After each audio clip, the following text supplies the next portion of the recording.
Merci. Ça va? Très bien. Merci beaucoup. Voilà. Bonsoir, mesdames, messieurs. Bonsoir à toutes et à tous. C'est l'heure de votre magazine Débrief. Débrief, mesdames, messieurs. Aujourd'hui, un numéro quand même spécial parce que la dernière fois, on a commencé à en débattre. C'est bien sûr le MMA. MMA, bien maintenant. Sunu natango notre bien sûr compatriote bi nga xamante ne moom mooy Reug moom am na ci combat bu am solo voilà le menu tey jii muy menu bu am solo encore une fois la VAR sera pleine ah ak li nga xamante ne moom mooy la Ligue 1 de football professionnel dinañ ci dikk dinañ waxaat li nga xamante ne moom mooy kon lu jëm ci wàllu Teungueth FC ak Jaraaf de Dakar fi nga xamante ne mooy fa ñu toll mais également mesdames messieurs comme ni ma leen ko waxee dinañ wax du bëri tey ci li nga xamante ne moom mooy MMA. Alors nous avons le président de l'association MMA Sénégal ah moom la ñuy àndal tey jëlee kon jëm ci wàllu li nga xamante ne moom mooy kon lii di MMA bi parce que c'est un événement c'est un grand événement Reug war a daje ak le Camerounais si on peut même ñu wax ko un japonais ou un chinois muy Alain Ngalani la dernière fois on en a parlé wax nañ ci lu bëree bëri alors notre invité mu ngi ci plein maquillage Pape Kane Pape Demba. Mbaye si jàmm. sant yàlla nan la ñu nuyoo sax. Simka voilà très bien alors merci beaucoup hein. Donc moom mooy sunu invité après un bon maquillage hein. C'est bien le maquillage c'est bien. Baax na hein? C'est formidable. C'est formidable. On est. Il y a rien à dire.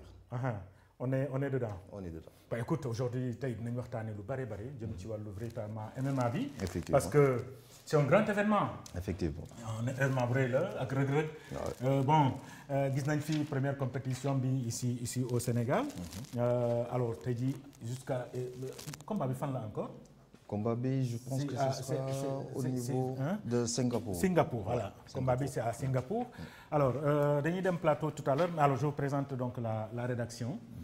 C'est comme ça qu'on fait fii mooy rédaction bi le matin tout le monde est là jusqu'au soir la rédaction voilà on travaille le journal se fait ici également. Super. Alors fii mooy la salle de production. Okay.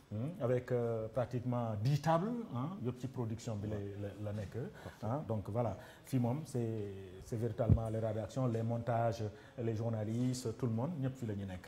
En tout cas bienvenue. Bien merci beaucoup de m'avoir invité. Et j'espère qu'on va passer une bonne émission. Ah oui absolument. Parfait. Et c'est un plaisir d'ailleurs ñu am la très franchement parce que xam nga da di ay discipline yoo xamante ne nit ñi peut-être duñ ci xam lu bari. Mais le fait que nga ñëw da nga ñu expliquer lu bari jëm ci véritablement la discipline MMA martial mixed martial arts. MMA en français on dit arts martiaux mélangés ou mixte. Voilà. Effectivement. Super. Alors nous sommes véritablement fi nga xamante ne moom mooy ci régie bi avec gis nga xale yi. C'est la magie de la télé. Non ça c'est pire que VAR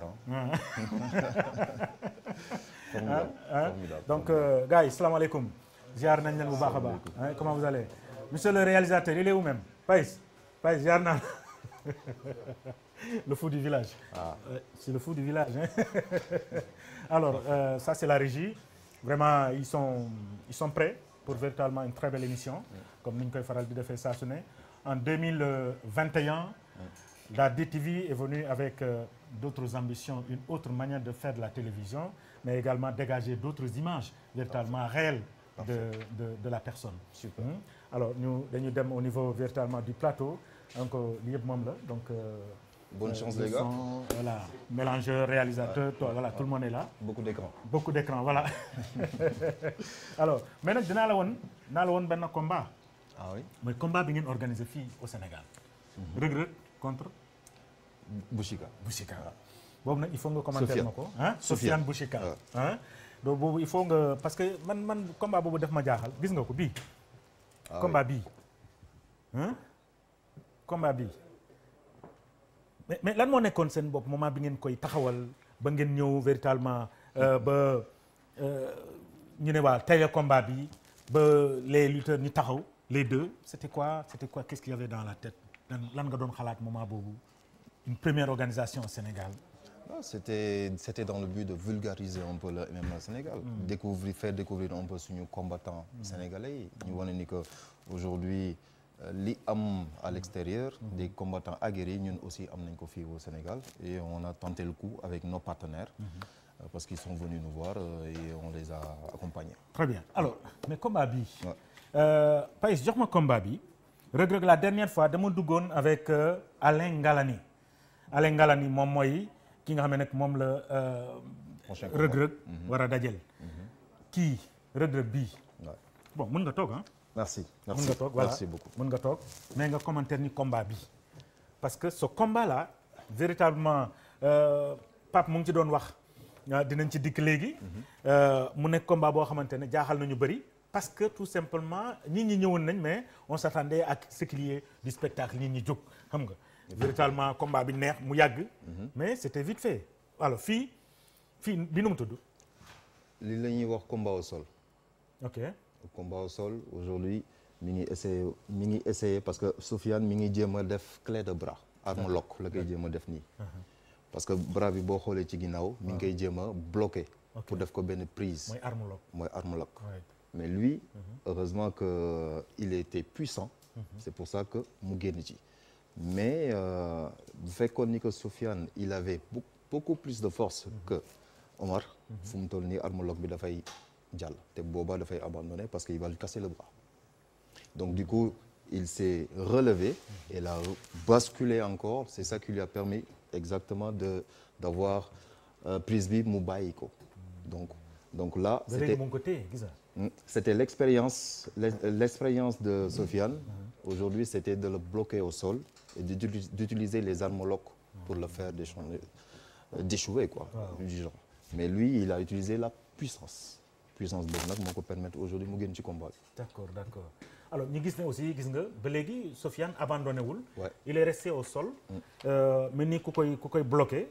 mais Reug Reug en tant que lutteur ça lui a servi na ko lu bari.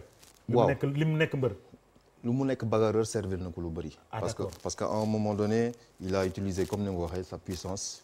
et comme que aussi il était entouré par ses coachs ñoo xam ne ils savent ce que c'est le MMA parce que ce sont des combattants aussi. Il lui disait frappe au sol frappe dóoral. donc ça lui a permis aujourd'hui d'avoir ses réflexes au sol de frapper parce que am na yenn coup nu mu doon dóoree l'arbitre allait arrêter le combat mais il a utilisé fii au sol.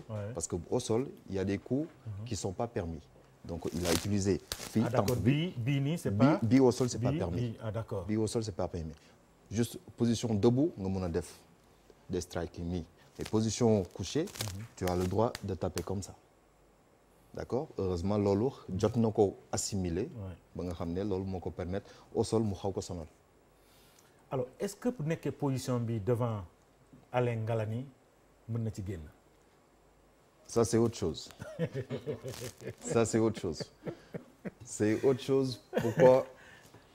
Parce que... dinañ ci dikk. En tout cas, mesdames, messieurs, ñu ngi leen di gërëm bu baax a baax ànd bi ngeen ànd ak ñun ci seen magazine débrief ñu ngi leen di gërëm bu baax a baax véritablement c'est un plaisir d'être avec vous tous les mardis informer leen lépp li nga xamante ne moo jëm ci wàllu sport et tout se passe ici véritablement dans votre magazine débrief c'est l'actualité du sport en général et aujourd'hui de MMA en particulier parce que nous avons un invité spécial véritablement pour parler de ce combat Reug Reug ak ki nga xam ne nag moom mooy le Camerounais Alain Ngalani dinañ ci indi ay informations yu bare dinañ décortiquer la force et la faiblesse de Reug Reug mais également celle de Alain Ngalani ci li nga xamante ne moom mooy kon lii di combat bi tey mais comme ni ngeen ko xamee votre magazine débrief c'est également la VAR elle est bien fournie jox naa leen tuuti menu bi ci li nga xamante ne moo jëm ci wàllu li ñu war a fas yéene waxtaane tey jëm ci wàllu sport parce que tout simplement l'actualité du sport véritablement c'est sur votre magazine débrief ñu ngi leen di nuyu bu baax a baax Kodja maa ngi lay fay tey da nga xoju ah tey moom da nga xoju ah Faïs tey moom kii dafa xoju ah xoju nga bu baax a baax merci d'être venu bienvenue maa ngi lay nuyu. maa lay nuyu. di nuyu les téléspectateurs de la DTV plus particulièrement ñi nga xamante ni ñooy seetaan débrief tous les mardis di nuyu it sa invité bi. très bien xanaa couvre-feu moo la jàpp. ah d'une part. alors Pape maa lay ziare. maa ngi dolli ziar Ça va Sam bien? Ndiaye ça va nii rek sant alhamdulilah. maa ngi ñii bëre ngay naan nii tout le monde il fait montrer que bon tu es un combattant quoi ah ngay naan nii. non tey lu ma munti wane ba sama président taxaw damay taxaw ci suuf damay toog di wax bàyyi ko mu yéeg. maa ngi lay fay lu bari Sam Ndiaye. mais merci vraiment ah ci liggéey bi nice. waaw nice ñu ngi kontaan rek beaucoup de bagages ci affaire yi. waaw gis nga lépp yow la rek ndax bu lëf la lekkee alom na ko gëlëmee coy parce que sa générosité moo tax tey vraiment ak débrief bi ñu koy yaatal di nuyu aussi téléspectateurs yi nga xamante ne ñu ñuy safoo di ñuy seetaan saa su nekk ñu leen di indil nag comme ni ko xojaa waxee rek day xoju ba fees dell indi vaar bi ndax léegi samedi dimanche moom mi ngi ci stade yi mi ngi ci basket bi mi ngi ci football bi non moom kay bàyyi ko lay arts martiaux yi ngay nekk rek boo jógee foofu rek nga dem sa kër non léegi moom jàppale ci yeneen incha allah amul problème gis naa Wanyanga day dem ci basket bi. effectivement ki nga xam ne ni moom mooy Jules mu ngi koy jàppale ci football bi et les autres disciplines vont démarrer bientôt. MMA bi aussi mu ngi ñëw discipline bari na donc il faut ñun ñëpp ñu wax ci terrain bi pour encore faire vivre les Sénégalais li nga xamante ne moo jëm ci wàllu sport au niveau de la magie de la télé. incha allah rabbi incha allah. très bien alors sunu gan a ngi nii. waaw. merci président d'être venu. Merci à vous aussi, merci de nous avoir invités, de m'avoir invité. Et par le biais à mon nom, l'association MMA vous remercie. Très bien. Très rapidement balaa may dugg ci VAR bi. waaw. association bi nan la ñëwee Sénégal pourquoi ak comment. ok parce que ñun dañ jékki-jékki ñu dégg MMA. effectivement amul benn loo xamante def nañ ko ci suuf yoo xamante ne day comme le font les autres disciplines de petite catégorie di jóg ba ñu ko xam ko yéen da ngeen jékki-jékki commencé ko ci kaw waaw. donc MMA mi ngi ñëw depuis mun nañu wax 2012. avec Maître Dame Seck. moom maa ngi koy nuyoo passage Maître Dame Seck. Maître Dame aujourd'hui champion. waaw. Maître Dame Seck, bon, tout le monde le connaît. Il a amené beaucoup de disciplines, beaucoup d'arts martiaux. Beaucoup d'arts martiaux. Aikido, taekwondo. Beaucoup d'arts martiaux. Et puis, il a conduit beaucoup de champions à l'extérieur d'aime compétir. Absolument. Donc, il a été entraîneur de l'équipe nationale à plusieurs reprises. Et c'est lui qui a amené Jay, Balla Jay, l'actuel président de la fédération, Moudon Taï aujourd'hui. Donc, il a été le premier entraîneur, le premier champion du monde en termes de maître sur la discipline de taekwondo. Donc du coup, Koku aujourd'hui, en termes d'arts martiaux, Momo est Khalif bi. Donc Momo a une idée aujourd'hui, parce qu'il était au Canada, il a fait quelques années là-bas, il est revenu, venu au Sénégal, il a les disciplines bi. Donc nous faire découvrir Nico. Avant, qu'est-ce qu'on faisait? C'était des combats de rue. Avant, on l'appelait même pas encore MMA, on l'appelait free fight. Donc, free fight. Dans un petit quartier, organiser des combats et guérir nos bolets. À l'origine, on l'a tout donné d'ailleurs. Exactement. Donc après, on a professionnalisé tout des MMA dans l'UFC et tout ça. Donc aujourd'hui, 2012, mais en même temps, du top rythme évolution. Parce que malheureusement, on n'a pas assez de moyens ou d'appui au niveau étatique pour aujourd'hui, nous avons fait beaucoup de bruit. Parce qu'aujourd'hui, il fallait voir est-ce que c'était autorisé ou pas. Donc, mais en 2016, 2015, 2017, Tchilinko, quand même, Diema professionnalisé, mais en amateur. C'est-à-dire aujourd'hui, nous avons assez de ressources financières pour maintenant organiser ce combat, des sponsors, des partenaires et maintenant de mettre des cachets même pour les combattants. Nous avons un peu dans ces disciplines. Oui, mais bien sûr, parce que quand même, il faut les encourager. Parce que à la base, il faut comprendre. Et lui, il a fait ça? Mesdames, non. Regreg. Omar? Non, il l'a pas fait. Omar, c'est un lutteur.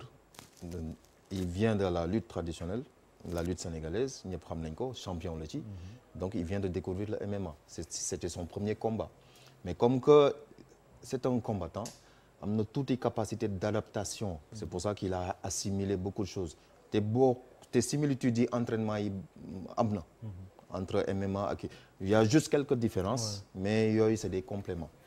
donc moom c'était son premier combat donc ñun en 2017 et 2018 ba léegi ñu ngi organiser ay événements au niveau de Canal Olympia au niveau dans les salles Kazem Samba Djili Diallo dans certaines salles de sport et tout ça on essaie d'organiser et puis de mettre des cachets pour encourager les combattants parce qu'à la base c'est destiné au Budoka. Très bien.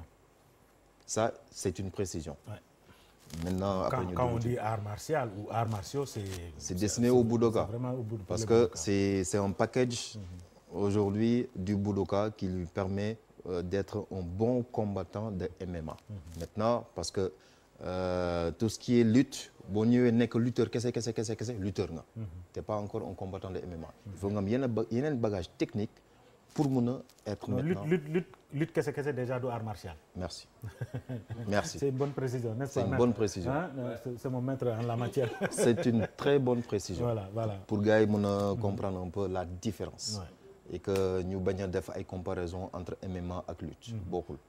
Maintenant parce qu'il y a certains qui disent non dañoo war a dem bokk CNG de lutte ainsi de suite alors que c'est pas. Non c'est pas la même discipline. bokk sax ci yenn discipline nga xam ne dañ leen di woowee discipline assimilée sax mu xaw a tànn mais bon. C'est pas la même discipline parce que c'est pas les mêmes comportements. Ouais. C'est pas les mêmes règles. D'accord? Aujourd'hui Reug Reug fu muy yem ci lutte sénégalaise Alain foofu lay continuer ci MMA. dinaa ci dugg après buñ ci nekk.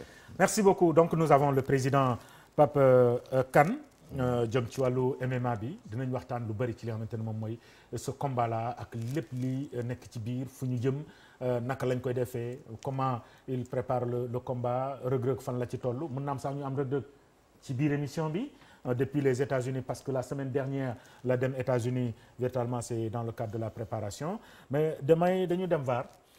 parce que gars yi sama gars yi moom dañuy def VAR ba mu fay del week-end bi yëpp dañuy nekk di diwu seen caméra yi fu nekk la ñuy dugg.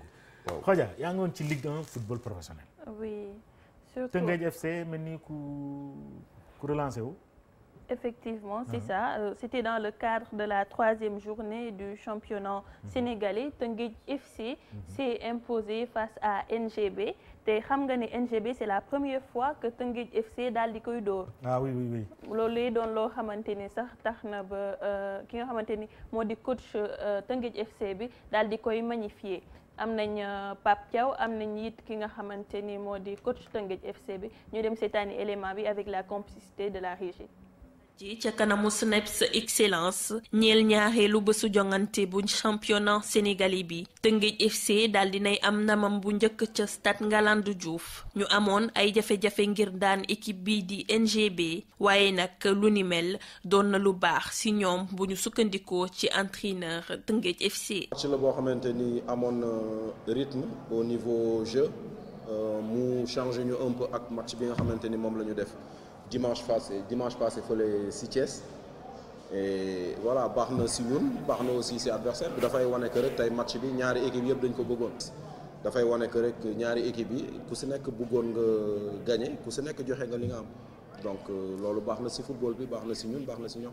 mu wute lool ak yeneeni saison yi weesu ndawu Youssouf Dabo yi ñoo ngi dog di daan ñaari tali ba ñu dalee football ba tey mu doon ab lajjte boo xam ni métti na lool entraîneur NGB bi lee. cette défaite bi c'est sûr c'est amer déjà mooy résultat bi reflété wul physionomie match bi mais bon après football mooy loolu des fois nga dominer doo gagner nga am ay occasion nga loupé ko ça arrive après nous voilà.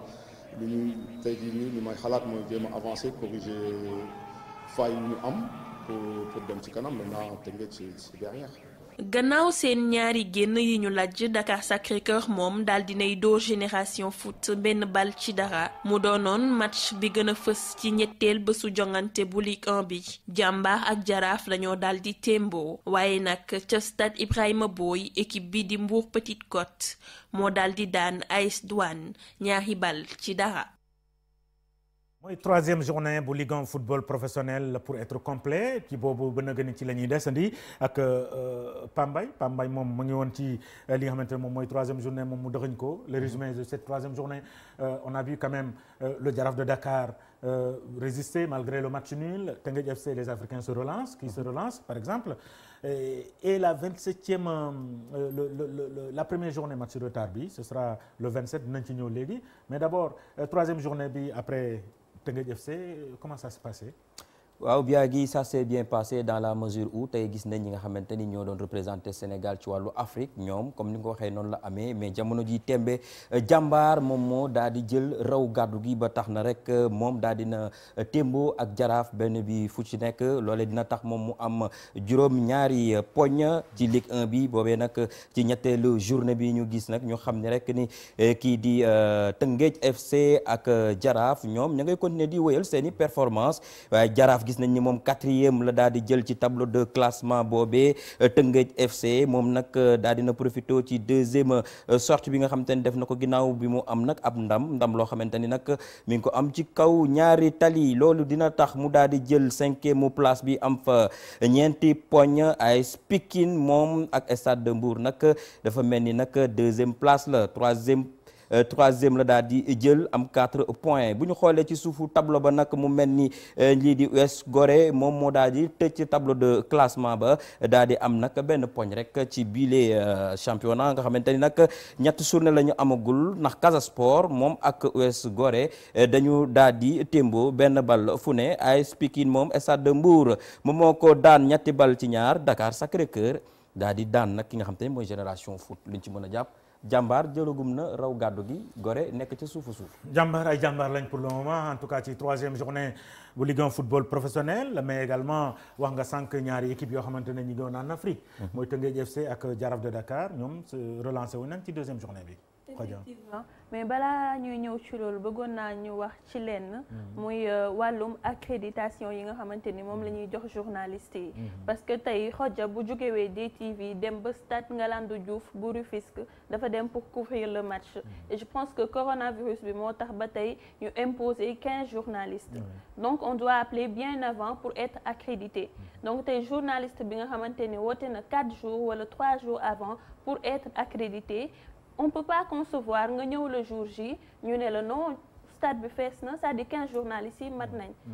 donc c'était un cri de cœur donc je pense que c'est un cri de cœur bi ma la ciy jàppale d'ailleurs parce que jokkoon nañ plusieurs fois lors de ce match-là c'est à Teungueth FC et j'ai même eu le président Babacar je pense que ce sont les clubs yi nga xamante ne ñoom ñooy accueillir ñoom ñoo war a xoolaat seen organisation encore une fois parce que j'ai personnellement eu Babacar Ndiaye le président de Teungueth FC mu ne ma li nekk ci tribune bi ëpp na 15 personnes ma ne ko non vous travaillez avec l'association nationale de la presse sportive les gens appellent 3 jours avant pour s'accréditer il va falloir gérer ça donc ce sont véritablement club yi organisé ñoom nañu xool bu baax a baax moom mooy organisation parce que un organe de presse tu ne peux pas venir à 4 journalistes 5 journalistes nga ne non parce que une télévision c'est un caméraman et un journaliste loolu la ñu wax c'est la directive en tout cas pour les accréditations donc on ne peut pas venir à 4 personnes 5 personnes après ñoom bu ñëwee nga jox leen les accréditations après le reste les autres n'en ont pas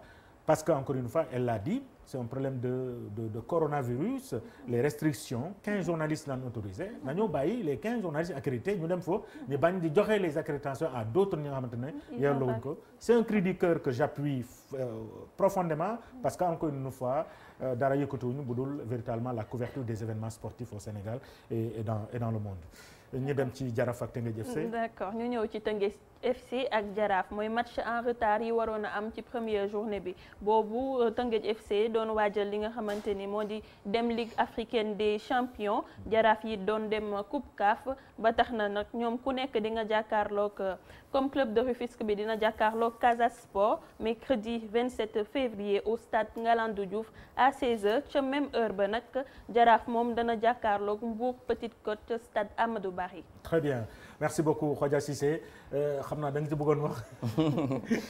non wax nga lépp Sambia je pense que ni il nous faut une très bonne organisation surtout que moment bi nga xamante ni nit ñi huis clos lañ koy def donc supporters yi dematuñu stade lenn rek la ñu am muy à travers les médias pour mën a am résumé match yi mais aussi pour mën a am information. faire vivre la Ligue 1. c'est ça le football je vois mieux que sax à travers les médias. journée bu ci nekk ñu gis télé yëpp di koy def en direct parce que nit ñi moment bi ñuy dund mbas bi war nañu toog di dund seen passion di dund sport seen kër convenablement à la limite c'est ça. pour te conforter bu fekkente ne mënuñu seetaan la Ligue 1 bu Sénégal d'ailleurs ñu bëri dañuy def loolu dañuy naan Ligue 1 sénégalaise nous avons qu'une seule Ligue 1. Effectivement. Considérons que nous avons qu'une seule Ligue 1. gis naa sax am na ku koy xeex mu naan la Ligue 1 française bu dee France la on dit la Ligue 1. Maintenant s'il faut parler du Sénégal on dit la Ligue 1 sénégalaise. Comme si voilà la France le Sénégal est une partie de la France. C'est ça parce que man j'aurais préféré que ñu ne Ligue 1 uniquement au Sénégal. Voilà. Quand on parle de la France là ñu ne Ligue 1 française. Voilà. Effectivement voilà. C'est ça. loolu yëpp ay c'est des clés de marketing. yoo xamante ne ñun ñi war nañ ci bàyyi xel et ça ce sont plutôt les autorités du football. Notamment de la Ligue 1 ñoo war a veiller ci loolu c'est important parce que mbas mi moo tax dafa bari ay paramètres yoo xamante ne faut tenir ko en compte pour faire vivre justement le football. Le football justement parlant de football avec nos Lions du Sénégal. VSD assez morose. Ouais, pas validé pas validé hein. VSD pas validé dans la mesure où gis nañ ni Cheikhou Kouyaté nga xamante ne mooy capitaine équipe nationale ancien capitaine moom dafa absent ci match bi nga xamante ni club mi ngi ko doon am waaye nag doomu Bambale bi di Sadio Mané moom daal antuwul ci digganteem ak Manchester United loolu nag dañ ciy dem xojaa defal nañu ci jàngat bu am solo ci Lions yi nga xamante ni ñoom ñu ngi foofee ca bitim réew di wëyal seen championnat. Abdou Diallo moo daal di daan benn bal ci dara Angers bu Sada Thioub Monaco bu Sofiane Diop moom daal di wane boppam lool ba muy jàkkaarloog Montpellier daal di koy dóor ñetti bal ci ñaar. Mbaye Niang bokkul ci feuille de match bi Alfred Gomis nekkoon ci banc bi waaye loolee terewul benn yoon Stade Rennais wëy di am juróom-ñaareelu matcham boo xamante ni moo koy gagné. Youssouf Sabaly ak waa Bordeaux ñoom daal di dóor Nice ñetti bal ci dara Strasbourg bu Habib Diallo moom it daal di daan Saint-Étienne bu Boubacar Fall ca Premier League Liverpool bu Sadio Mané ak Manchester United dañoo daal di tembo Manchester City moo daal di dóor ñetti bal ci dara Crystal Palace bu Cheikhou Kouyaté Famara Diédhiou moom daal di wane boppam lool ca jongante ba amoon diggante Bristol City ak Preston North mu daal di dugal benn but bi ba tax na équipe am boobee daal di gagné ñaari bal ci dara Naples bu Kalidou Koulibaly moom moo daal di dóor yu metti Fiorentina juróom benn bal ci dara Keita Baldé moom daal di nay bokk ci ñi waral Sampdoria daal di gagné Udinese Calcio Krépin Diatta ak Youssouf Sabaly ca Belgique ñoo daal di dóor Beerschot ñetti bal ci dara waaye it équipe bu mbay lay bi daal di nay daan Franck Kanouté ak Cercle Bruges benn bal ci dara ca Grèce Olympiakos bu Pape Abou Cissé ak Ousseynou Ba daal di dóor Giannina benn bal ci dara. bu fekkente ne Lions yi mag ñoom ñu ngi def ay jéego donte leen bëriwul lu ñu dugal. xale yi moom U17 yi ñoom ñu ngi def résultat virtuellement au Maroc 4e victoire. Oui, c'était ce mercredi 13 janvier à Rabat équipe nationale du Sénégal bu U17 moo daal di dóor bu Maroc ndax loolee nag Ibou Sané moo daal di dugal but boobu ca amical ba loolee doon sax ab jongante boo xamante ni wàllum préparation la ba tey mën nañ ne mooy 4e victoire u Lionceaux yi nga xamante ni ñu ngi waajal tournoi de qualification bu Coupe d'Afrique des Nations bi nga xamante ni phase finale bi fa mu war a amee moo di ca royaume chérifien ba. C'est un bon résultat hein. Ouais, parce que prépare match xarito la. Et puis on a choisi les Maghrébins, c'est l'Algérie, c'est le Maroc. 4 victoires si ñoom la surtout deux contre le Maroc, 2 contre l'Algérie. Effectivement, surtout ça avec les Maghrébiens, je pense que ni c'est le moment ou jamais xale yi ci petite catégorie ñu teel leen a ñeme daal bu ñu leen teelee ñeme rek ci wàllu football Sénégal Afrique mën na ci am dara quoi. dama la koy déy mais Sénégal dañu ragal boo ne Maroc Sénégal wala Algérie dama la koy déy rek bu wax ci kaw mi nga dañu ragal naar yi waaw mais président c'est vrai non. non. Reug Reug wane na ko. mais attends ba ci karaté bi égyptien yeeg yooyu duñu may dara. dama la koy dee yaa ngi wax ci kaw. dëgg neexul nag. très bien alors damay desandi ak yow ak apparemment Lamine Ndiaye finalement moom c'est bon il peut rester sur le banc de Oroya AC. waaw Lamine Ndiaye nekk doomu Sénégal nag di tàggatkatu yaram bi nga xamante ni mu nga ca club bu mag boobee nekk ca Guinée di Oroya FC nga xamante ni jamono ji tembe ci wàllu Ligue des Champions moom moo nekkoon ci banc bile mais nag CAF daal dina koy jox nag dérogation boo xam ne nañ ko mayandi mu toogandi ci bile banc bu ñu xoolee CAF jamono jee dafa génnoon ab xaatim wax ni rek képp koo xamante ni ci wàllu diplôme licence yi boo ko matlewul rek daf lay daal di écarter nga bañ a diriger benn équipe loolee nag mu ngi koy continuer di wëyal waaye nag pour xool rek ni saison 2020-2021 moom amoon na diplôme UEFA ba tax na rek kii di Mamadou Lamine Ndiaye moom moo ko xamale ci site guinéen boobu nag ñu xoolat ni tamit na ki nga xamante ni moo nekkoon entraîneur Sénégal woon Lamine Ndiaye moom jël na ci wàllu Ligue des Champions 2010 ak Tete Mbazembe ba pare nag ci wàllu histoire finale ci wàllu coupe du monde des clubs ci benn at boobee tamit daal di woon na jël Oroya FC yóbbu ko fu sore luñ ci mën a jàpp rek mooy jamono ji nag may nañ ko ab ndegenim mu toog ci banc bi pour mën a wéyal liggéeyam. waaye noonu la ginnaaw bu mu présenté véritablement son diplôme UEFA A mu ne ni am na diplôme véritablement pour entraîner parce que c'est un grand entraîneur c'est le premier Sénégalais à remporter la Ligue africaine des champions et c'est important kon moom Lamine Ndiaye mu dellu ci sur le banc de l'équipe de Oroya AC mais bi moom damay jóg parce que ci football ndax mbéj c'est permis waxuma lu rouge rek di nga am lu raw rouge. alors dañuy dem ci Atlético Bilbao ak le FC Barcelone véritablement Atlético Bilbao dafa daan tous les grands après le Real Atlético Bilbao daan ki nga xamante ni moom mooy kon ki di FC Barcelone Khoudia Cissé yaa ngi woon ca match ba da ngaa mun vaar rek Antoine Griezmann daal di def sax ab doublé waaye loolee terewul Atlético Bilbao daal di daan Barça 3-2 waaye nag nañ ci fàttali rek Barça Atlético Bilbao daanoon na it Real Madrid loolee tax sax ñu teg ko ñu teg ko fu kawe ba tax na sax ci fàttali Lionel Messi moom la mu def moo di daal di mbécc benn joueur loolee tax nag ñu xam ni que fa mu jëm dina metti lool ci moom. waaw su moytul mën na am jusqu'à 4 matchs de suspension selon la Liga espagnole ci la ñuy jublu bon ba léegi waxaguñ ci dara mais bon le Barça devrait jouer aujourd'hui demain ci wàllu 16e de finale Coupe d'Espagne Coupe d'Espagne c'est demain match bu am solo Messi va-t-il jouer? Non, on ne pense pas parce que dafa am carton rouge dafa am match automatique et le match qui va suivre sans compter maintenant les autres sanctions carton rouge baa ngi nii xoolal Messi gëj na am carton rouge nag waaye daf ko sonal quoi. waaw mais kar na ko ñeenti yoon. football la mais bon football la. peut-être que maîtrise bi moo xaw a des ci moom quoi xam nga au Sénégal. nos techniciens wala suñu joueurs yu bëri dañ defe ne pour attaquer quelqu'un pour marquer une équipe. pour éviter une équipe de jouer. marquage à culotte. mooy li ñu naan box to box. effectivement. alors que la meilleure technique c'est de couper les lignes les transitions. Surtout. C'est-à-dire moi quand j'ai le ballon. que le ballon n'atteigne pas mon coéquipier. C'est-à-dire on coupe les lignes. mais boo xoolee. peut-être sax temps bi mayuñu ko mais Atlético Bilbao dafa yor système de jeu boo xam tactique boo xam te ni rideau coulisse lay def ay coulisses yoo xam c'est aligné 4-4-2. oui booy xool seen déplacement même ci terrain bi les 4-4-2 dafay aligné en coulisse. mais donc ñoom noonu la ñuy baliser de telle sorte que yow. du la may dara. mais xanaa gisoo triangle bi ñu tegal. Real c'est ça la même triangle boobu lañ tegal Barça. mooy milieu bi. le sommet du triangle foofu lay nekk. mooy benn mooy nekk foofu. ñeneen ñi ña nga fële. très bien. bu ko defee xoolal Messi il vient toujours loolu la ko Liverpool defoon. effectivement Barça. mais Messi milieu terrain lay jëlee bal Messi saa yu jëlee bal milieu terrain il peut rien faire. effectivement. boo xoolee il pouvait rien faire parce que day daw ba benn moment day sonn il n'a plus de solution Messi su mu grawee mooy à la sortie de la surface de réparation.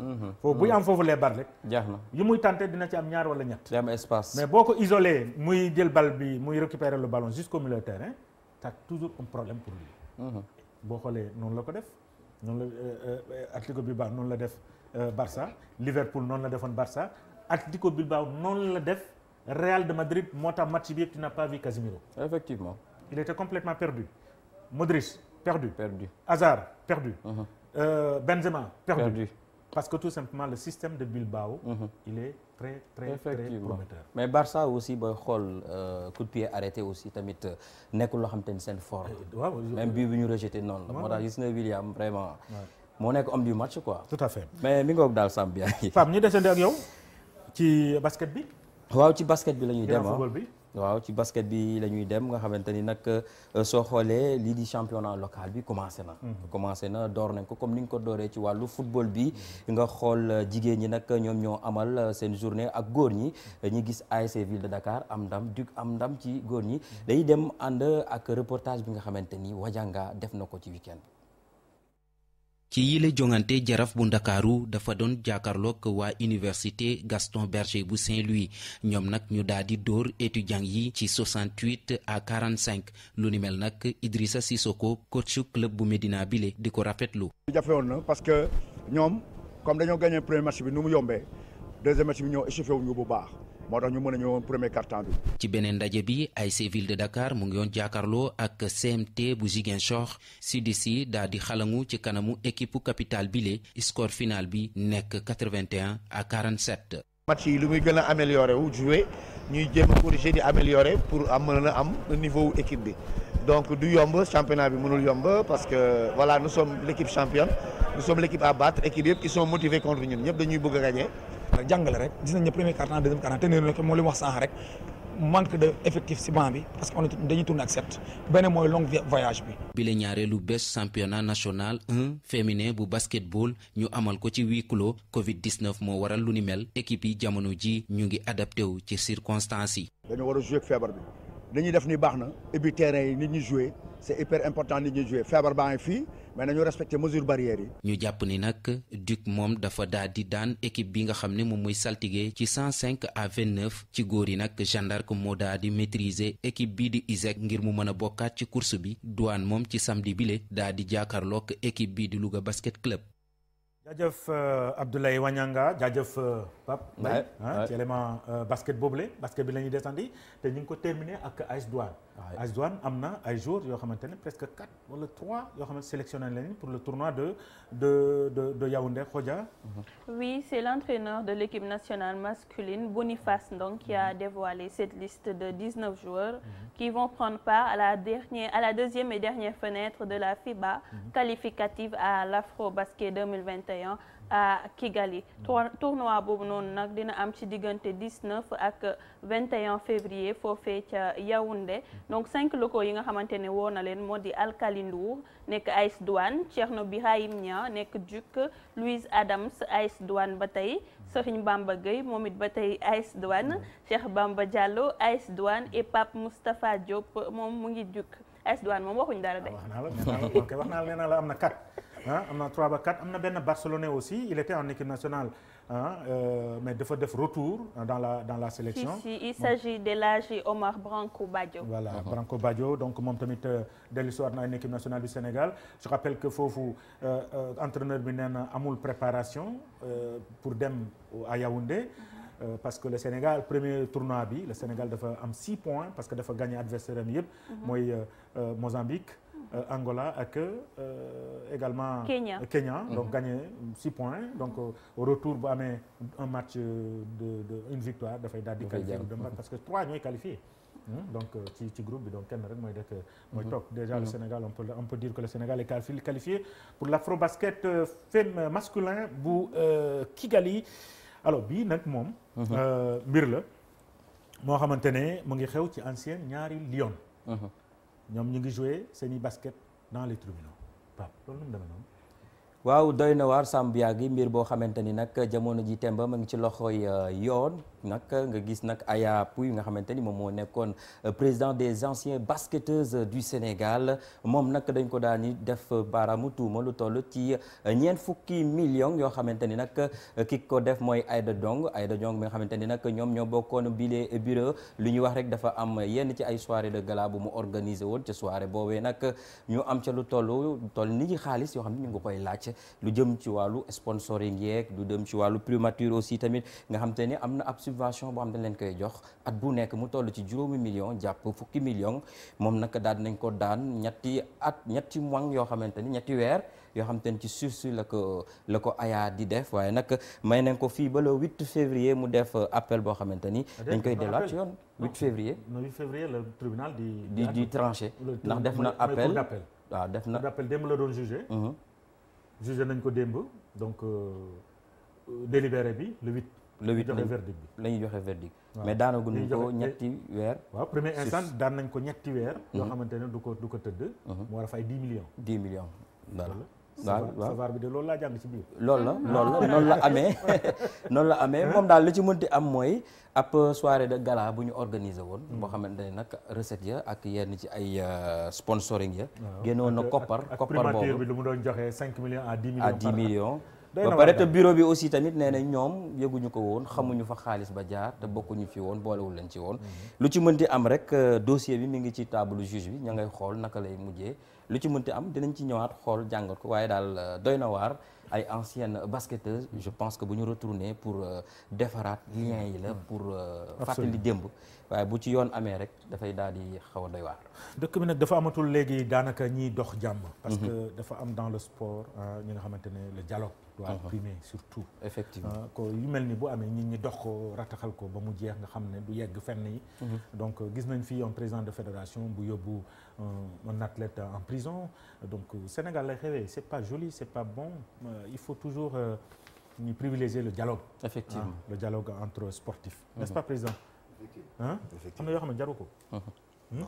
ni ko waxtaanee. yàlla na yàlla def jàmm. waaw amiin. Khodia. États-Unis. NBA. Ce n'est que la 4e fois de la saison que les Los Angeles Lakers perdent une rencontre. ci guddi lundi jàpp mardi bi la NBA les tenants football bee ma jàpp. non fii nag ñii NBA fii nag bëriwul nag. c'est ça. waaw day guddee. day guddee waaw. fii boo mënul toog ba 2 heures du matin du dem de. mais li ñu mën a jàpp foofu daal mooy Lakers yi ñoom ñooy champion en titre. Warriors yi ñoo leen fekk yi gagné leen. 2 points d'écart. 3 cartons yoo xamante ne Lakers yi ñoo ko dominé ba 3e ba 4e carton. Warriors yi ñëwaat avec un Stephen Curry qui est très bien, un Kevin Durant qui était au top. Mais de l'autre côté il y avait bel et bien LeBron James, il y avait Davis, mais ils n'ont pas tenu face à cette équipe de Warriors. Mais le retour ça va être très chaud, ce sera dans 2 jours. Et ce sera chez les Warriors.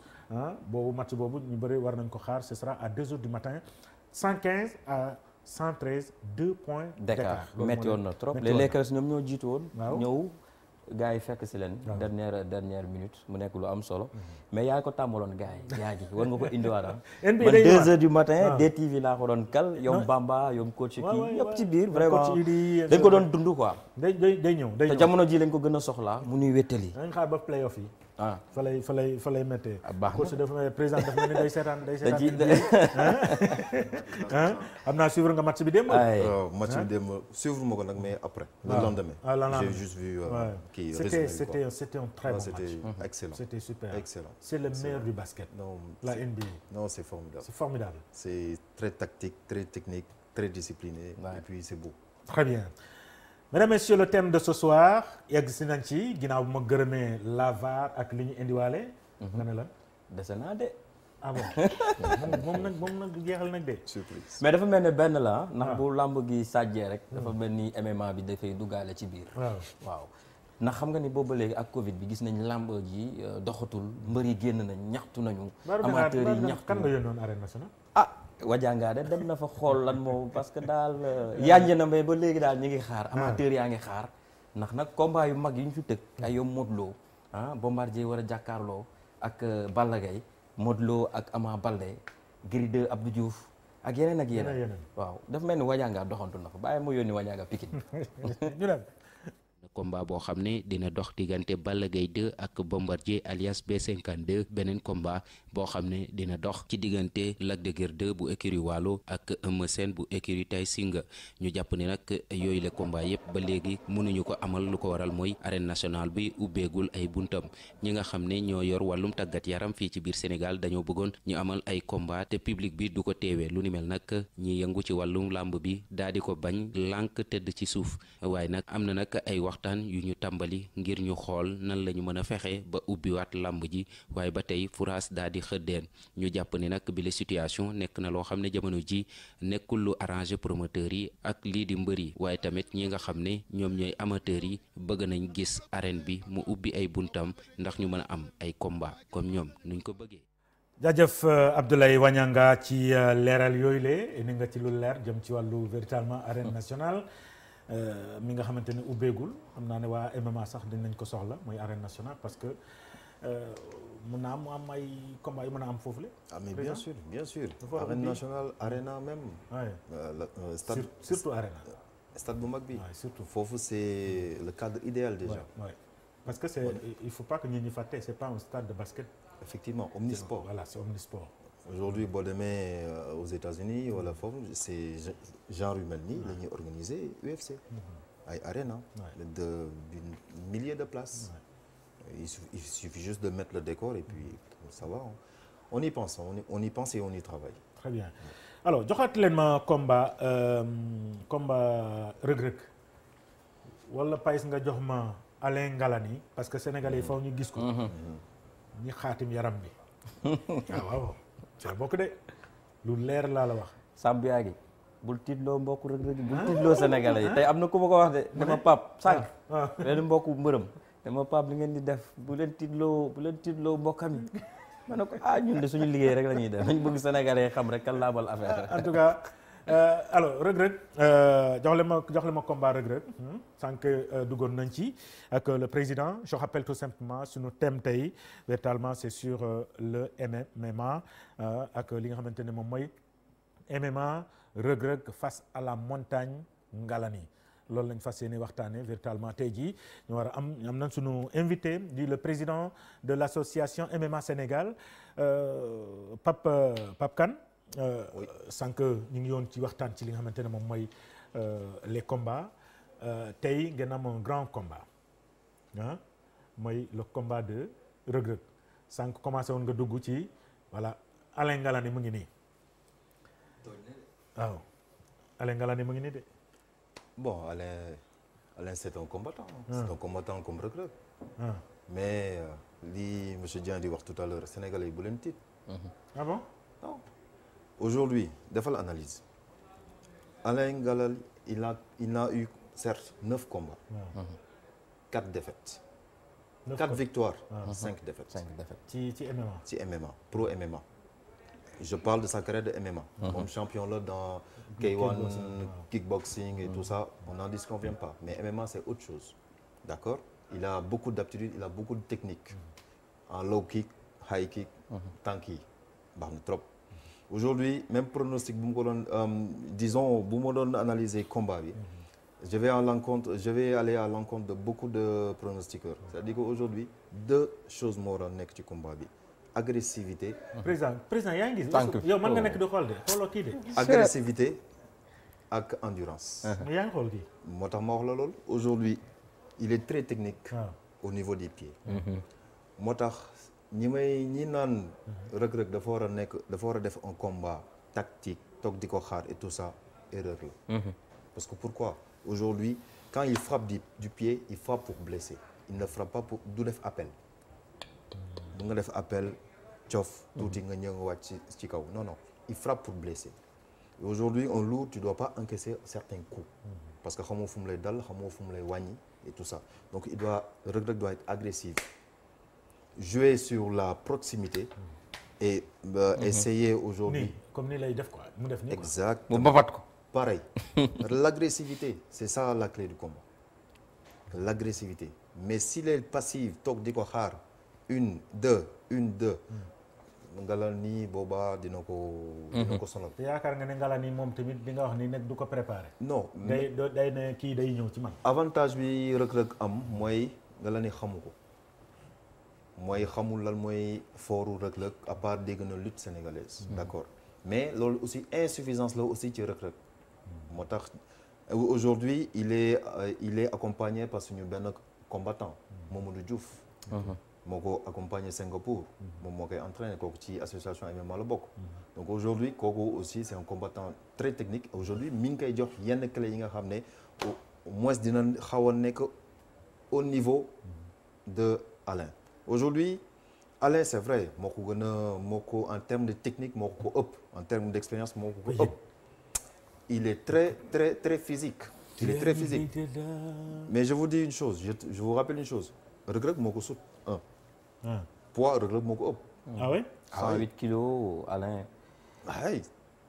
Alain il ne fait que 108 kilos. Il est juste musclé. D'accord. Comme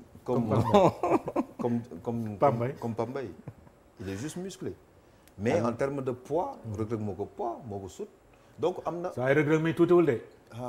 am na avantage. Payes comme nu mu amee inconvénient. Payes kii tuutiwul de. donc la clé du combat ni mu ko doon expliqué mooy tout à l'heure l'agressivité. bu mu ko may 1 mètre de distance. bu ko may rek l'autre il est très rapide sur les pieds. et c'est pas bon pour Reug Reug. maintenant Reug Reug aujourd'hui li mu war a gën a développer moom mooy c'est striking parce que boxe am des na. même s'il est un bagarreur boxe am des na. boxe bu set dafa baax ci combat. aujourd'hui en termes de grappling loolu kenn du ko jàngal mën na ko. dañ koy dolli léegi nag combat au sol bay des. mooy boo yeggee sol bi naka ngay def. pour nga bañ sa parce que saa waay arme lock bi Sofiane doon tenté. saa yi mën na ko def. te parce que il a la force pour def ko.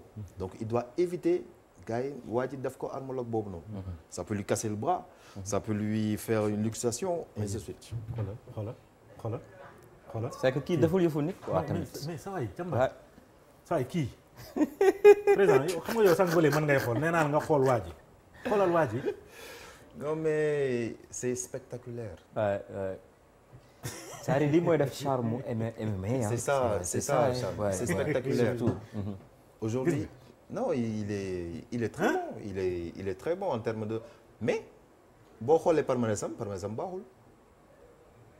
xam nga yow boo doon analyser football waaw xam nga sunu waa ji moom benn la gagné. waaw benn la gagné mais amagul expérience. mais moi gis nga souvent damay dégg yenn chroniqueur de lutte yi. je vais le citer peut-être Max Margal. dama koy dégg mu naan lutteur mun na am benn clé. ëpp lamb ji. maanaam bu ci clé am boobu noonu bu ci adversaire am ne ciix am na problème. mais président baal ma de. mais am na benn affaire aussi tamit foog mu. waaye saa yi xool leen kii ba pare. balaa ngeen non man très franchement man. c'est que bu Payes bul dawloo waa Caaroy waaye. non xoolal lii rey na ko gis nga. non c'est juste. mais est-ce que lii yéen a ngi koy entraîner Reug Reug est-ce que Reug Reug mu ngi entraîner lii. c'est-à-dire Pape Demba man foofu laa bëggoon ñëw bi ak question bu am solo. parce que ci sport aussi dafay baax nga trouver wu ay réflexes. tey ci football da ngay def hivernal préparation hivernale def ay match amical et cetera ba am ay match ci say tànk mën a dem commencer sa compétition. Effectivement. mais tey mën nañu wax ni est-ce que Reug Reug préparer na combat bi à temps ba mën a am les réflexes qu'il faut parce que lutteur la alors que démb wax naa ko mooy ci terrain bu muy intervenir ñaari plateforme yu bokkul. Effectivement. fële dafa am suuf fii c'est glissant. est-ce que aussi loolu bàyyi na ci xel au niveau des appuis beneen bi mooy lamb boo defee 4 appuis jeex na. fii boo defee 4 appuis ci la affaire ba di commencer aussi c'est-à-dire réflexion est-ce que ñu ngi ciy bàyyi xel. oui. te du ci benn weer ñaari weer ah.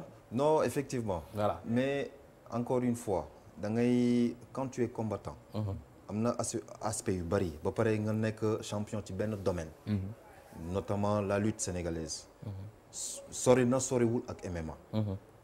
capacité maanaam lu mu war a mun a compléter bëriwul mais. aujourd'hui réflexion yooyu noonu c'est un avantage pour moi. parce que Ngalani boo xoolee l'ensemble de ses combats du def grappling maanaam. combat rapproché nii. du koy faral di def. il évite il est juste fort des pieds ak ba pare. jëlal rek. ci seetu. xoolal li rek. mais bien yi caméra bi dañ ko inversé. non ban inversé si.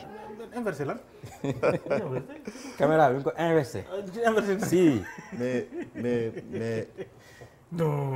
aujourd'hui mais bu la Pape Dieng léegi defoon benn démonstration. léegi summeeku fii defal bi. macha allah.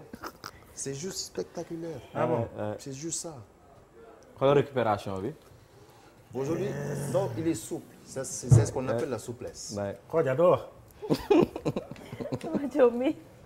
mais ku la wax Reug Reug mënul li ku la wax Reug Reug gën a souple.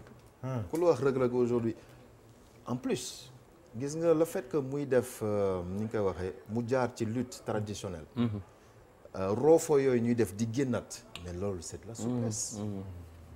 c'est de la souplesse. D'accord. donc am na bagage technique sauf que maintenant sur les papiers effectivement Ngalani mooy favori on n'en disconvient pas sur la technicité Ngalani mooy favori on n'en disconvient pas mais encore une fois Reug Omar il a des bagages sur de la lutte sénégalaise ak yenn yi nga xam ne aujourd'hui mi ngi koy commencé di ko acquérir nank-nank parce que encore une fois ñi ko encadré ce sont des combattants d'accord donc combattant booy encadré combattant en terme d'idéologie en terme d'idée da nga koy partagé man aujourd'hui bu ma doon combattre ak Ngalani mais du ma ko may un iota de souffle tambour battant agressivité c'est la meilleure stratégie c'est la meilleure stratégie aujourd'hui déggoon na ñu naan non il faut ñu xaar ko def nii def naa non du tout parce que boo koy xaar tu lui donnes aujourd'hui la chance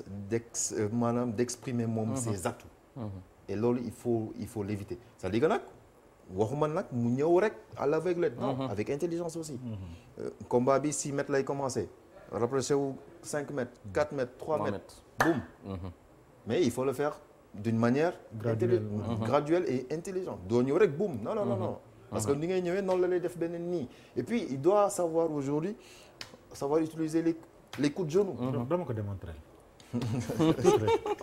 maître vas-y non maître vas-y maître defal ko benn nii rek non yéen ñaar yëpp non nii en fait nii c'est juste un coup de genou dem na rek un coup de genou bi ngay def cey biangi ça c'est exceptionnel voilà nii c'est juste un coup de genou bi ngay développer et puis parce que même nii au sol nii mën na utiliser nii mën na ko utiliser donc yooyu noonu et puis coup de coude c'est-à-dire que aujourd'hui mën nañ def nii taf pas tu vois sans même voir venir merci mais non sànq bi ngay naan 6 mètres 2 mètres waaw non c'est juste aujourd'hui demal arrière voilà non arbitre bi bu ak le juge disons l'arbitre va siffler aujourd'hui du waru ñëw rek songu sa waay non parce que bu koy songu sa waay saa mën na ko génne nii mën na ko génne percute crochet tout cela donc ça doit être graduel da ko war a ndax a def appel songu ko mais de toute façon ça doit être un combat rapproché mu jëm ko daaneel jëm utiliser les coups na def lu simple maintenant aujourd'hui combat bi dina toll foo xam ne peut-être dina ko gis mu sonn en même temps mu utiliser les low kick et tout ça xam nga yow bi ñu la agressé lu tax defoo nii yow mais attends président wax nga lu am solo parce que mooy côté bagarre bi ak nan la war a defee sa façon d'attaquer surtout dañuy gis ni Reug Reug buy ñëw ci boxe ni muy attaquer dafa xaw a indiscipliné désordonné voilà très bien te du am coordination donc moom war na mën a gën a liggéey comme lii genre échelle agilité bi échelle de rythme bi aussi ça lui donne le bon tempo mais li ma gis ci image bi ak échelle bi nii bon su ma ko doon jox note là c'est 4 sur 10 hein franchement ça c'est 4 sur 10 parce que amul rythme il y a pas d'intensité il y a pas de rythme et là mooy li mu doon wax tout à l'heure aujourd'hui deux choses la wax mooy lan l'agressivité et l'endurance très bien aujourd'hui c'est ça qui peut lui donner ce sont les deux choses là qui peuvent lui donner la clé du combat et la victoire l'endurance et l'agressivité donc aujourd'hui il faut qu'il soit endurant maanaam mu yàgg di mu mën a yàgg ci bëre bi mu yàgg ci contact bi yàgg ci jaxasoo bi bu ko may dara teg comme la lutte teg parce que l'autre aussi ça c'est la force ça c'est la puissance ça c'est la force et la puissance donc actuellement vous voyez le gars qui est derrière moom la wax Mamadou Diouf si moom moo ko ñun suñu suuf si man dama fàttewoon suñu suuf si sax mais c'est bien demal Lac Rose nga xool Dunya waaw ñoom dañ fay dugg Lac Rose boo fa demee ca Dunya mooy loolu de y a tout non c'est très en tout cas il se prépare et bon ñi ngi koy ñaanal yàlla mu am victoire parce que ce sera la victoire du Sénégal ce sera aujourd'hui la victoire une porte ouverte pour l'ensemble des combattants de MMA yi nekk fii nii Sénégal di xaar seen kii et puis de plus en plus les lutteurs fu mu toll nii ñu ngi ñuy contacter di bëgg ñu wutal leen ay contrat et tout ça et ñi ngi ciy liggéey parce que am comme ni ma ko waxee tout à l'heure am nañ benn journée bu ñuy préparé au niveau au Cameroun au mois de mai et tout ak yeneen aujourd'hui association bi mi ngi dox waaram mi ngi liggéey léegi nag lu ñu bëgg nag kan ñan ñoo fay dem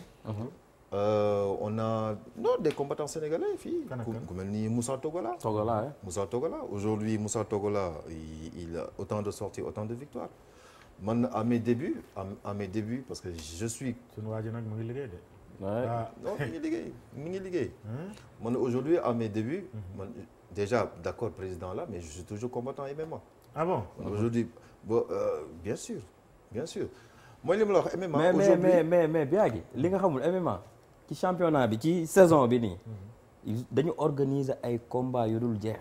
Effectivement ça fait des années man ma koy présenter ay combats yu dul jeex des fois dafay am ay lutteurs yu participer des fois am karatéka judo apkido ba tax na tey saalu apkido boo dem am na MMA. Chaque journée on essaie, ay arbitres aussi. Chaque journée on essaye d'inviter toutes les disciplines de sport de combat, kickboxing, boxe anglaise, entre autres. Chaque journée bu ñu def dañuy kii donc même bu ñu indee ay étrangers ay espagnols et tout ça on essaye d'inviter les autres disciplines ñëw bokk ci parce que MMA c'est un fourre-tout. Donc yow kese tu peux pas te prétendre MMA sans bañ a def boxe, sans bañ a def arts martiaux, sans bañ a def kickboxing et tout ça. Donc li pour lan la c'est l'équilibre. Non, renforcement des chevilles. Il faut que cheville yi dëgër pour ne pas se tordre la cheville et tout ça parce que mun na def benn faux pas mu damm parce que gis nañ ko fi wala mu bloqué avec bu ñu la doxee benn low kick nga bloqué ñu dóor la cheville mu damm. OK. Mën na nekk da koy renforcer rek. C'est juste avoir cette résistance là. Maintenant, moi j'ai une question, c'est par rapport à l'association. Est-ce que vous bénéficiez de l'appui de l'État ou du ministère des Sports pour ngeen mën a def continuer di wéyal seeni activités? Malheureusement, on n'a pas encore eu l'appui du ministère.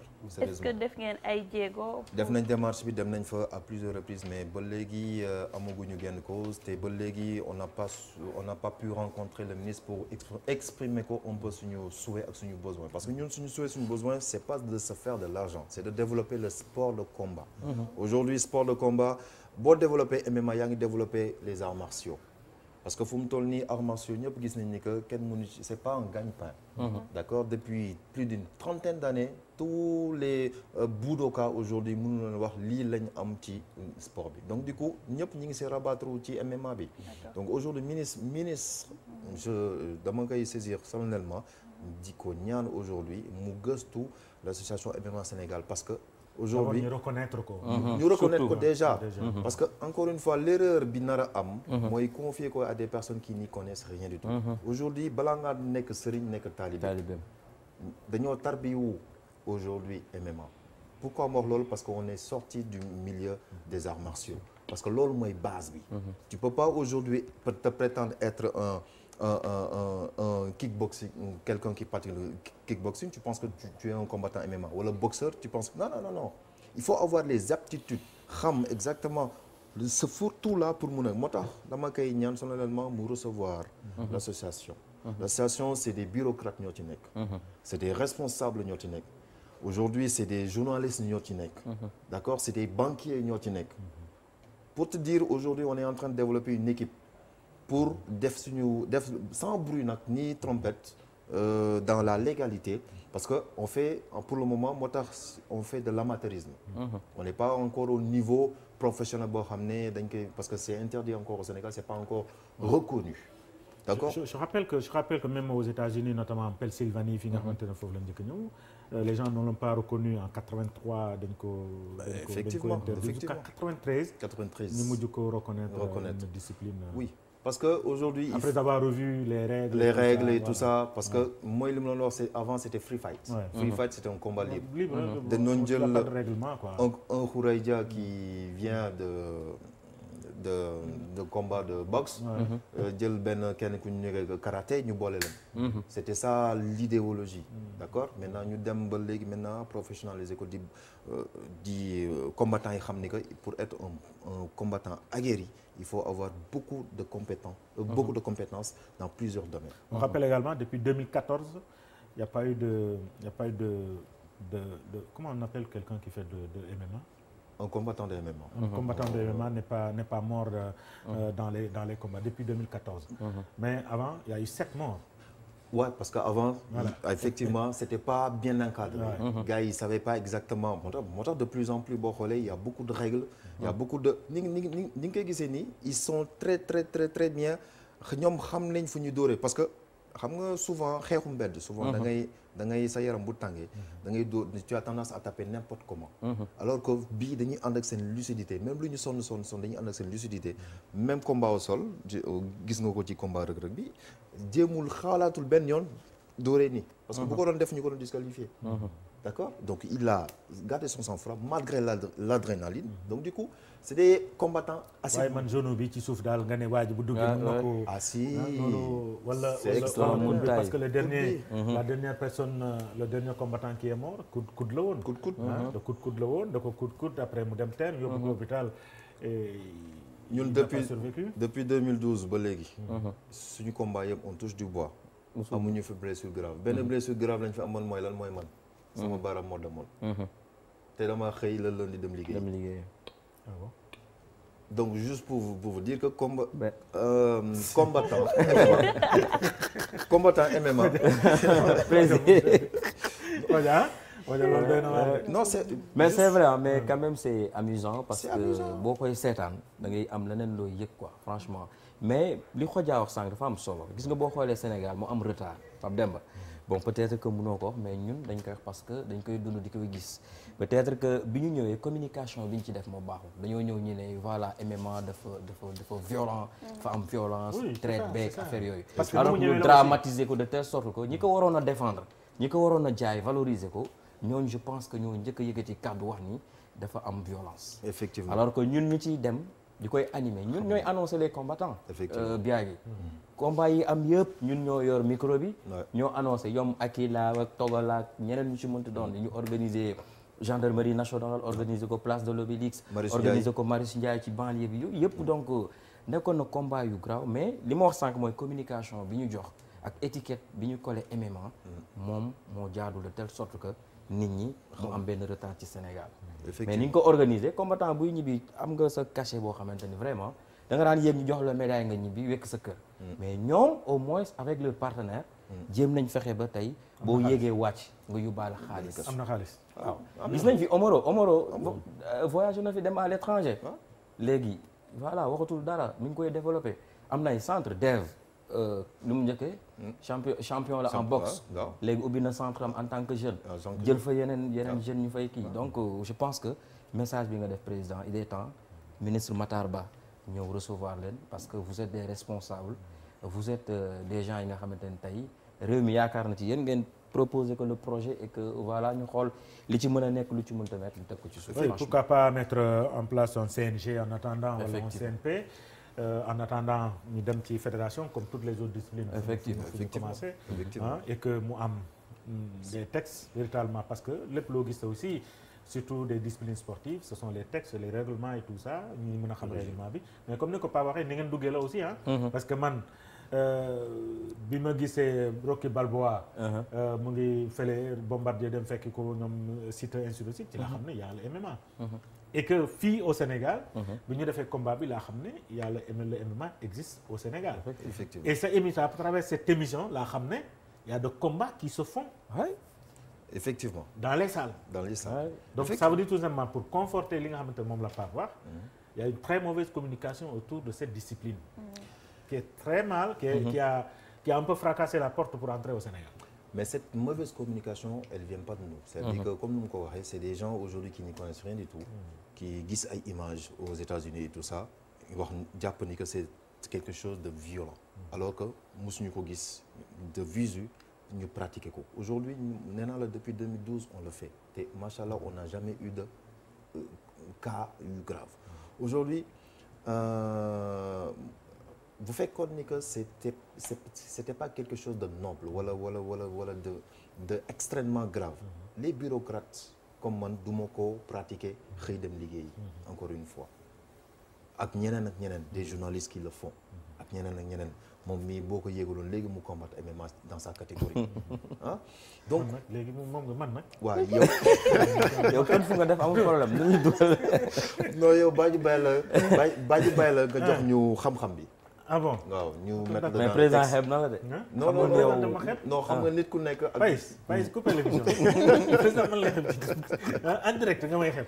non yàlla tere xam naa ne que xam-xam bee ngi fi. te c'est important.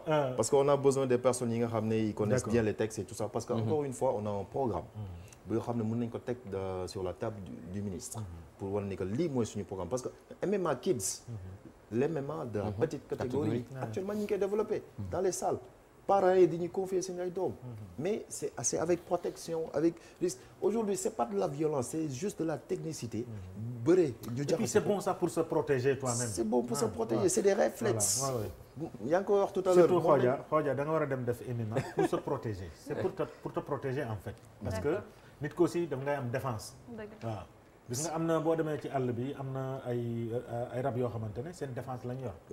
merci bi mu tuuti mënoo ko attaqué. merci beaucoup mënoo ko attaqué parce que dafa am défense. merci beaucoup mais parfois nit ki aussi noonu la war a mën a. mais parfois nga daw aussi. parfois daw ci xare la bokk. très bien. daw ci technique la bokk waaw. bu émission bi jeexee naa gisee ak président. on a la catégorie féminine. mais li ma jaaxal mooy. sama waa ji moom ak agresseur mu demee woon ci nga doon jëm bàyyi ma bàyyi la ak loolu déedéet demal non demal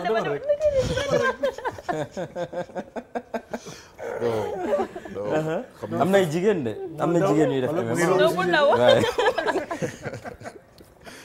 on a la petite catégorie on a aujourd'hui aussi la section féminine donc du coup c'est quelque chose aujourd'hui yi nga xam ne damay rassurer nit ñi violence bi ñu ciy wax parce que c'est des personnes yi nga xam ne xam nañ ko maîtriser nañ ko ñoo koy def boo si gisee violence rek xamal ni ko kooku il n'est pas du milieu parce que il sait pas comment se comporter dans le ring wala dans l'octagone c'est important donc aujourd'hui encore une fois on a un programme sur 5 années yoo xam ne on peut le mettre sur la table du ministre et que mu recevoir des personnes qui sont dans le milieu qui s'y connaissent parce que dem nañ on est parti on a vu ñëw nañ joxe nañ xam-xam bi parce que c'est ça qui est important et aujourd'hui ñi ngi def ay stages de formation d'entraîneur de MMA d'accord bu recommencer par le premier degré d'initiateur deuxième degré troisième degré loolu yëpp aujourd'hui c'est au sein de l'association moom lañ koy def pour mun a permettre quelqu'un qui veut devenir un entraîneur de MMA mun ko def di nga mun a prétendre yow aujourd'hui recevoir ay élèves di leen kii aujourd'hui on est à peu près on a des clubs un peu partout au Sénégal dont une dizaine finis à Dakar d'accord on est à Diourbel Saint-Louis Kaolack et tout ça donc et dans chaque club d'Apkido à la base on a des sections de MMA et dans chaque section de MMA on a toutes les catégories que ce soit catégorie normale catégorie féminine la petite catégorie donc aujourd'hui on est une association on n'est pas une petite association malgré on essaye de pas aujourd'hui heurter les sensibilités wala faire un forcing par rapport à l'État on essaye aujourd'hui de rentrer dans la légalité d'une manière normale d'accord maintenant dañoo bëgg nag ñu accompagner dans ce sens-là on est parti au niveau du ministère on a déposé foofu suñu ay programme bu ñu demee foofu suñu ay programme ñi ngi foofu suñu ay dossier ñi ngi foofu tege donc personne ne nous a pour le moment contacté là-dessus mais on aimerait Matar Ba c'est quelqu'un qui est très ouvert xam naa ne mu ngi ñuy seetaan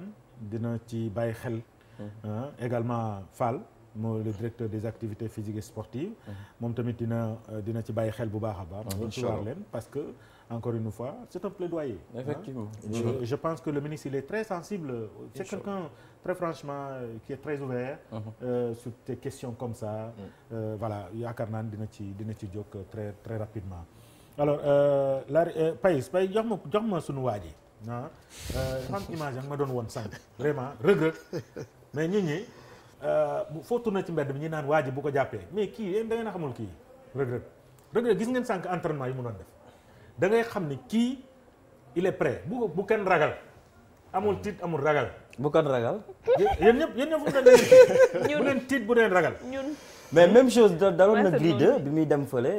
Japon fekk fa koo xamante ni moom il était le boss il était au sommet. mais def ko song rek takk fit bi dem non c'est-à-dire que mooy li ma wax rek le gars il est impressionnant par sa corpulence. mais en termes de palmarès moi je me dis que il est pas extraordinaire 9 combats mais 5 défaites. mais prési psychologiquement aussi man am na beneen aspect boo xamante ni du arranger Reug Reug.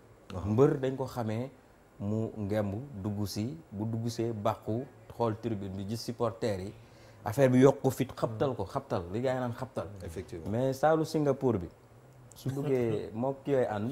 Mamadou Diouf moom Mamadou rek bu gëstoo gis Mamadou. waaw xool droite Mamadou lay gis. ba ñu tëj cage yi. boobaa du am leneen lu muy changé ci moom ci côté fit bi ci côté voilà mi nga quand ma wax la nga dugg ma dugal la ci esprit combattant. ma dugal la ci esprit combattant. aujourd'hui bu ñu tëjee barrières yi. tëj cage yi. jël caabi gis xoolal tëj mais kii mu ngi boxe ah comme ni ngay wax. mi ngi boxe. mu ngi def ni mu ngi dóor bi mi ngi boxe. mais lii dañ ko war a nii la ko dóore nii la ko dóore nii la def marto nii. mais donc c'est-à-dire que aujourd'hui il y a des positions. il y a des positions yi nga xam ne c'est permis il y a des positions où c'est pas permis. boo xoolee quand tu es au sol ak moom. genou par terre. 4 genoux yi xoolal 4 genoux. mais xoolal il est debout. Wow. La différence mooy qu'il est debout. Il a la possibilité de le faire. Mais quand les 4 genoux. ñoom ñaar ñëpp seen genoux yi nekk terre. il a pas parce que distance bi dafa gàtt. donc il peut tuer. alors que bu taxawee la distance elle est assez longue. donc mun na dóor. l'impact est moins. c'est ça la différence moo tax yooyu noonu c'est des choses yi nga xam ne ñi bëgg MMA xamaguñ ko bëgg ci dugg à l'aveuglette il y aura beaucoup de morts yi gars yi di wax. moo tax il faut que tu t'entraînes bien xam aujourd'hui ce qui est permis de faire et tout ça. tout à l'heure il faut moo wax la nga dugg ci esprit combattant. gis nga bu ñu tëjee barrières yi damm caay bi sànni. normalement si t'es un bon combattant. doo gisati public. si t'es un bon combattant. doo gisati public. sa coach sax à peine nga koy dégg. je te donne mon expérience. sa coach à peine nga koy dégg. frappe dóoral kii da ngay dégg ay voix bu ndaw. yow sa adversaire rek ngay gis. aujourd'hui ça devrait pas être un problème ci moom normalement man en tout cas fi may ragal rek mooy lan qui veut y faire un combat tactique. amagul technicité boobu noonu. tel na amagul tactique boobu noonu tel na. yaa ngi jokkoo ak ñoom. yow Mamadou Diouf. waaw amagul yaa ngi koy wax yooyu quoi. mais mi ngi seetaan c'est lycée international. mi ngi seetaan mi ngi dégg. donc voilà mi ngi yegg ba Singapour. donc mi ngi dégg. warul def un combat tactique tel na xamul loolu bu mu dugg ci gamme yooyu noonu bu ci duggee rek il aura commis l'erreur de sa vie. le gars il peut lui faire un KO technique sax un KO technique mooy lan am benn blessure au foie. et qui l'empêche de respirer et combat bi jeex. d'accord ça mu bañ ko gaañ wala affaire noonu mais il doit pas faire un combat technique tactique et tout ça non. moom daal ñëw rek roofoo. na ñëw ñu terminer ak image Reug Reug fi muy entraîner pay sànq jox nga ma ko. joxaat ma image Reug Reug fi nga xamante ne mu ngi en plein entraînement parce que dafay wane ni véritablement Reug Reug li mu am ni daf ko liggéey donc c'est important donc ñu xam ne waaye kii dafa dem di dara. ci box bi de. mais ça c'est Ngalani avec kii. kon am na ku ko mën. mais. saa am na ku ko mën de. est-ce que xam nga kii mooy kan. non. Bob Sapp. Ok. kii mooy Bob Sapp bi bu doon attaqué. waaw mooy Bob Sapp.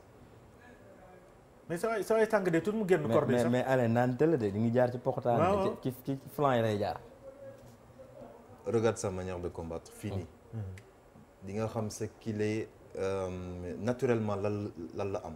naturellement lan la mën. waaw des fois boo seetaanee benn combat rek benn fraction de seconde di nga xam kii lan mooy aptitude innée. loo xam ne lan mooy réflexe am. tànk yi mooy lan tànk yi. roofoo du ko def. et c'est pas pour rien mu nekk 4 fois champion du monde en kickboxing et Muay Thai ah. mais gis nga tànk yee bon. man tànk yi gis nga tànk bi day dem ba ci kaw. moo tax nag l'autre Reug Reug Omar il devrait pas aujourd'hui vouloir encaisser ses coups parce que li may bañ mu jëm psychologie lutteur mbër. la mentalité mbër mooy lan damay encaisser ce coup jàpp ko. non coup c'est pas un bon combattant doo def loolu. doo ne damay encaisser ce coup pour jàpp ko coup da nga koy jéem a éviter jàpp ko. bu la dalee dina xaw a mooy mais ñëw ne damay encaisser coup un coup d'une personne qui pèse plus de 100 kilos bu la dalee. ça beneen affaire la. mais rassurez-vous. bon.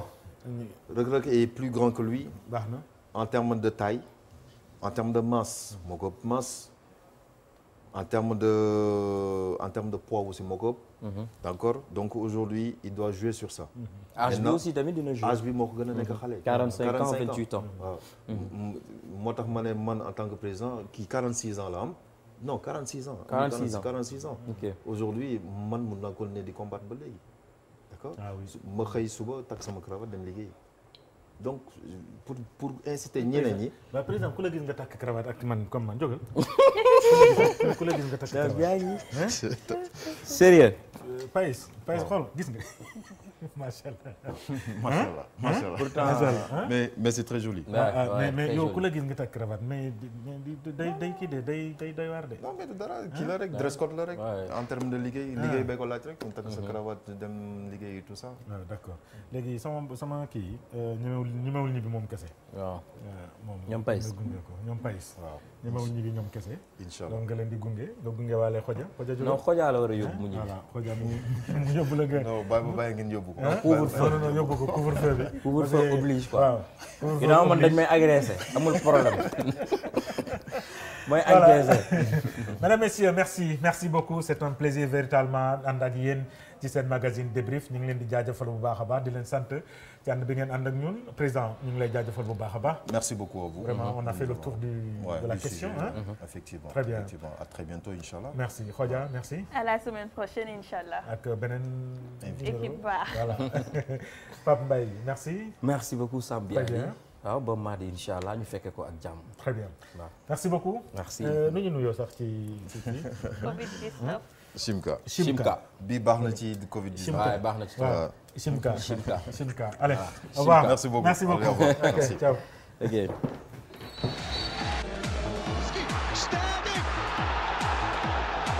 O bandeirinha não correu pro meio de campo.